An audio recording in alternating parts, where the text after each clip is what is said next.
Assalamualaikum warahmatullahi wabarakatuh anak-anak. Bagaimana kabarnya hari ini? Semoga semuanya selalu sehat dan juga bersemangat. Sebelum kita belajar, kita berdoa terlebih dahulu ya. Berdoa dalam hati, dimulai.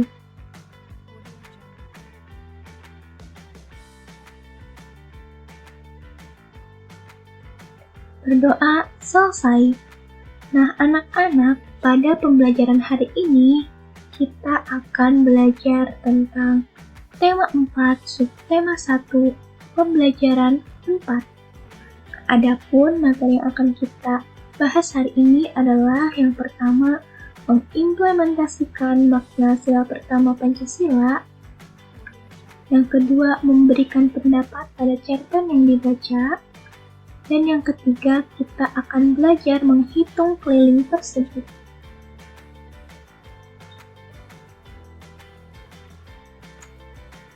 Untuk materi yang pertama, kita akan belajar tentang makna sila pertama Pancasila.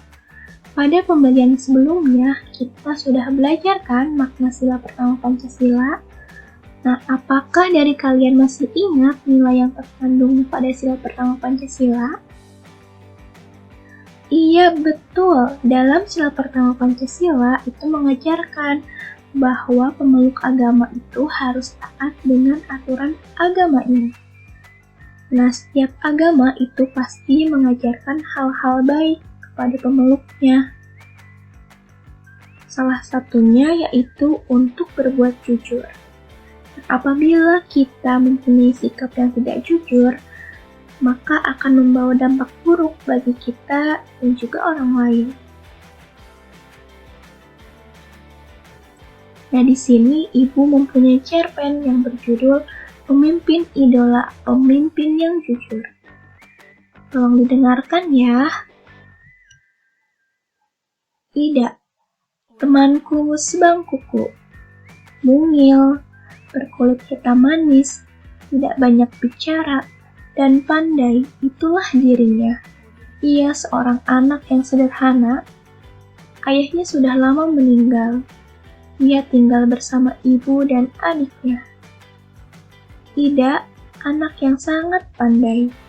Nilai-nilainya yang selalu bagus, memberinya kesempatan meneruskan sekolah tanpa biaya. Semua buku pelajaran dan perlengkapan ditanggung oleh sekolah. Ida tak pernah malu dengan kondisi keluarganya. Bahkan, ia semakin rajin belajar dan terus berprestasi.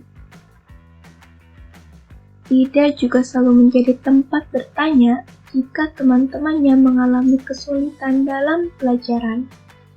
Teman-teman memilih Ida sebagai ketua kelas. Pandai, tenang, dapat berkomunikasi dengan baik, serta mampu menjaga ketertiban kelas menjadi modal utamanya. Hari ini, Ibu Tati mengingatkan tentang ulangan matematika. Sebagian siswa tidak siap, termasuk Gugut, si jagoan bola yang duduk di belakang kami. Waduh, saya belum belajar, Bu. Kemarin saya seharian bermain bola sampai sore. Pulang ke rumah langsung tidur, Bu, protesnya. Ulangan tetap berlangsung. Gugut resah. Ia menengok ke kiri dan ke kanan. Tiba-tiba ditendangnya kursi Ida dari belakang. Psst, Ida, bantu aku dong. Geser sedikit ke kiri, agar aku bisa melihat jawaban di kertas ulanganmu, kata Gugut. Ida bergeming. Ia hanya menggelengkan kepala pelan, tanpa menengok ke belakang. Gugut mengganggunya lagi. Ayo dong Ida, sekali ini saja. Nanti aku beri kamu uang 10.000 rupiah. Kamu bisa jajan kue di kantin, rayunya.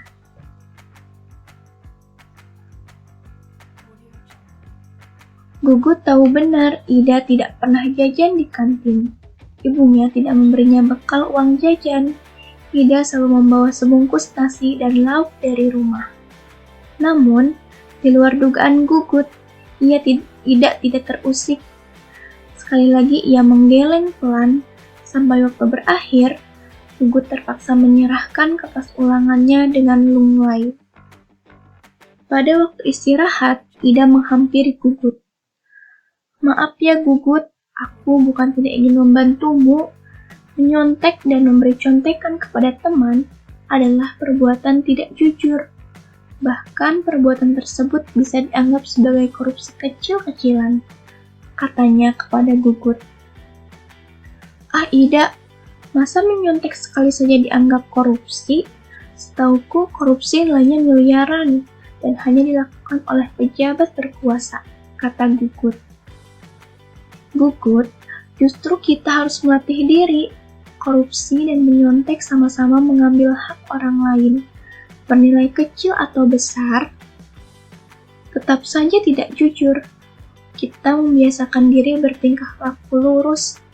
Mudah-mudahan ketika besar nanti kita tidak akan tergoda untuk melakukan korupsi dalam bentuk apapun." Ida menambahkan dengan panjang lebar. Aku dan teman-teman sekelas yang ikut mendengarkan percakapan Ida dan Gugut terdiam setuju. Memang tidak salah kalau memilih Ida sebagai pemimpin di kelas. Tidak sekedar pandai, Ida juga patut dijadikan teladan.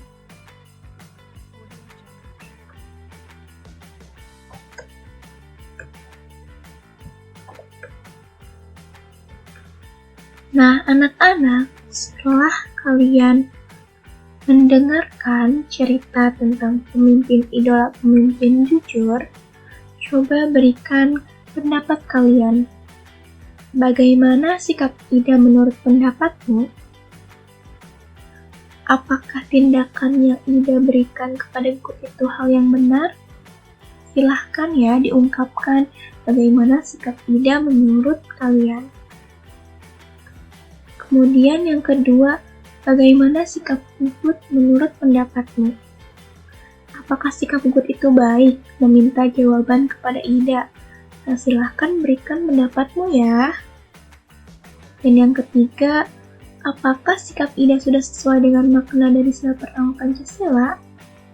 Apabila sudah sesuai, berikan alasanmu ya. Dan apabila belum sesuai juga silahkan diberikan alasannya. Nah, untuk yang keempat, apakah sikap Gugut sudah sesuai dengan makna dari sila pertama Pancasila?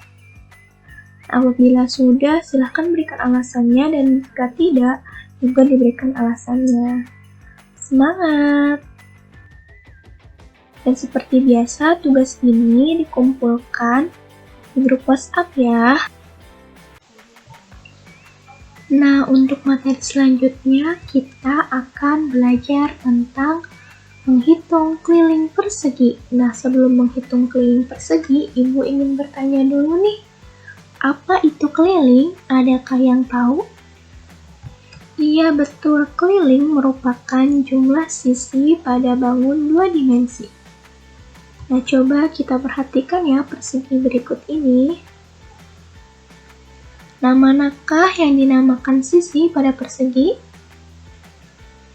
Iya betul, nih yang Ibu beri tanda pink ini merupakan sisi-sisi pada persegi. Nah, maka dari itu kita dapat merumuskan cara menghitung keliling persegi, yaitu K sama dengan S ditambah S ditambah S ditambah S. Nah, mengapa demikian? Karena sisi pada persegi itu ada 4 ya, 1, 2, 3, 4. Nah, sedangkan keliling itu merupakan jumlah sisi pada bangun dua dimensi. Nah, jadi rumusnya itu adalah K sama dengan S ditambah S ditambah S ditambah S. Dengan keterangan K itu sama dengan keliling dan S itu sama dengan sisi. Nah, dari rumus ini juga dapat dirumuskan lagi, yaitu menjadi K sama dengan 4 dikali S. Nah, rumus ini dapat lebih praktis ya untuk menghitung keliling. Nah, agar kalian lebih paham, Ibu berikan contoh soal ya.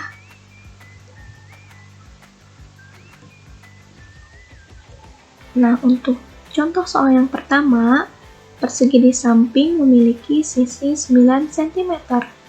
Hitunglah kelilingnya. kita tuliskan terlebih dahulu ya. Yang diketahui di sini yaitu sisinya sama dengan 9 cm. Yang ditanyakan yaitu hitunglah kelilingnya. Maka kita bisa menjawabnya. Nah, kita tuliskan terlebih dahulu ya rumus dari keliling persegi. Apa tadi rumus dari keliling persegi? Iya, betul. K sama dengan 4 dikali S. Nah, untuk langkah selanjutnya, kita bisa memasukkan sisinya. Maka menjadi K sama dengan 4 dikali 9. Nah, kemudian kita dapat hasilnya adalah 36 cm.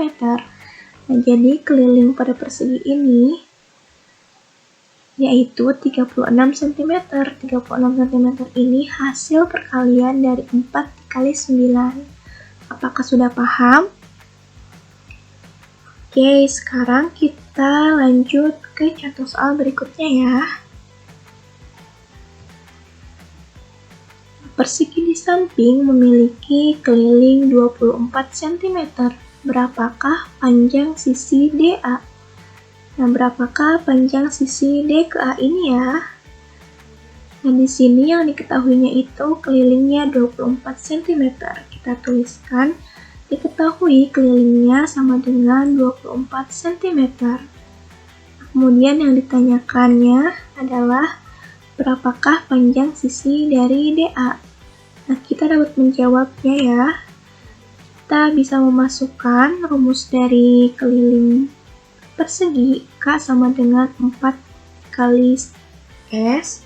Kemudian kalau yang diketahuinya itu kelilingnya, maka kita bisa masukkan di sini ya. Kelilingnya yaitu 24 cm sama dengan 4 dikali S. Nah, kemudian 4-nya ini dipindahkan ke sebelah kiri, maka menjadi 24 dibagi 4 sama dengan S. Nah, hasil dari 24 dibagi 4 ini yaitu 6 cm. Nah, 6 cm ini sama dengan S. Nah, jadi panjang sisi DA ini hasilnya adalah 6 cm. Apakah sudah paham? Ya, semoga semuanya bisa paham ya. Nah, sekarang Ibu akan memberikan tugas. Tugasnya ini kalian silahkan mengerjakan tugas yang terdapat pada buku siswa tema 4, halaman 35 sampai 36. Nah, di situ ada 4 soal tentang menghitung keliling persegi. Dikerjakan ya. Nanti boleh dikumpulkan di grup WhatsApp.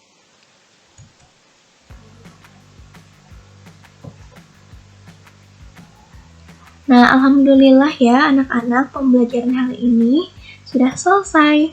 Terima kasih atas perhatiannya. Semoga apa yang Ibu sampaikan dapat bermanfaat untuk kalian semua. Mohon maaf apabila ada kekurangan.